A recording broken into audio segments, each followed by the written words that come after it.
আসসালামু আলাইকুম, ঈদ মুবারক। সবাই কোথা থেকে দেখতেছেন জানি না। আমি আজকে আমার এক বিন্দু বড় ভাই মানিক ভাই তার দোকানে আসলাম। আসার পরে দেখি দোকানে লোকজন নাই, কারণ ঈদের দিন তো কোনো একটা মানুষ নাই যে বেচে কেনা হবে। ঠিক আছে, বেচে কেনা হলে একটা মনে আনন্দ থাকে, সে আনন্দটা তারপর আমার মানিক ভাইয়ের খুব খুশি বা হাসি সবসময় তার থাকে।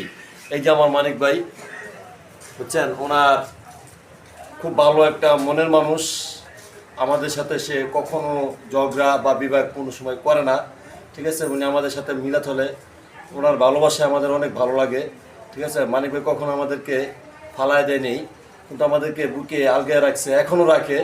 মানুষের সাথে যদি ঝগড়াও করি, আমার মানিক ভাই খুব ফিরায় দেয় বা উনি সরায় দেয়। খুব ভালো একটা লোক। ওনার জন্য সবাই দোয়া করবেন, আর ওনার দোকানটার জন্য যাতে বেশি বেশি করে মাল উড়াইতে পারে এবং ঈদের দোকানটা অনেক খালি, মানে দেখতেছেন তো। তারপরে কি করবেন, ওনার আপনার মানিটা একটু কম, তার জন্য তারপর চলতেছে মার্শাল্লাহ দিলে উনি ভালোই চলে, খারাপ নয়। কোনো কাছে কারো কাছে ঋণ নাই, কোনো কিছু নেই, কেউ একটা কথা বলতে পারবে না। বুঝছেন, ওনার জন্য দোয়া করবেন। আসসালামু আলাইকুম।